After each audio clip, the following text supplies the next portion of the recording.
يا الله. ها، شنتخبت؟ ها، شنتخبت؟ بحيث خلوك تاخذ بطانية وتنام بالشارع حتى تنتظر قنينة غاز ويختمون على يدك ختم، حتى يضمنون انت تجي بالشهر مرة وبالشهر مرة تاخذ قنينة غاز. ها، شنتخبت؟ شنتخبت حتى وصلوك مرحلة يوصلوك الأدنى الأمور،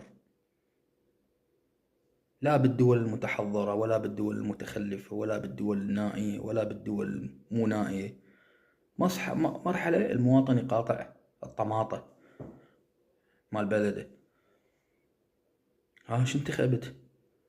شنتخبت بحيث وصلوك إلى مرحلة أنهارك وسدودك تنترس بالمي ويهيج عليك التلوث مال سنين كاملة، حتى ما يعرفون يكرون المي ويخلون المي الملوث يوصل لك للبيت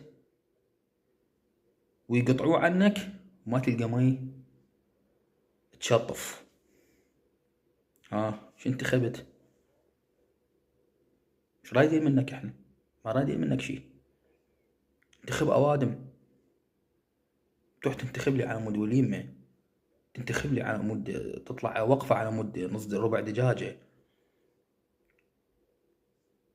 تروح تنتخب بعناد جيرانك السني، تروح تنتخب بعناد جيرانك الشيعي، تروح تنتخب بعناد جيرانك العربي اللي يكره جيرانك العربي،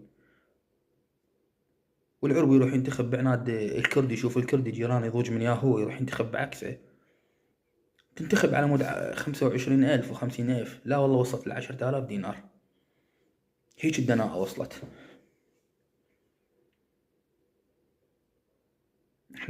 احنا مو متعاطفين وياكم، لكن وصلنا إلى مرحلة من عدم الثقة،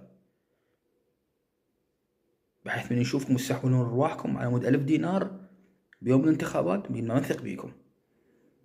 فها، ما أقول لك غير شي واحد، شو انتخبت وخلوك تتلفلف البطانية بالشارع؟ وش انتخبت حتى وصلوك إلى مرحلة قاطع الطماطة؟ وهي أبسط ما يكون، لحقوك للطاوة مالتك. وش انتخبت؟ شو انتخبت بحيث وخلوك توصل مرحلة ما عندك مي تشطف؟ شو انتخبت قبل لا تطلع تون بالقنوات ونين؟ قل لي شو انتخبت؟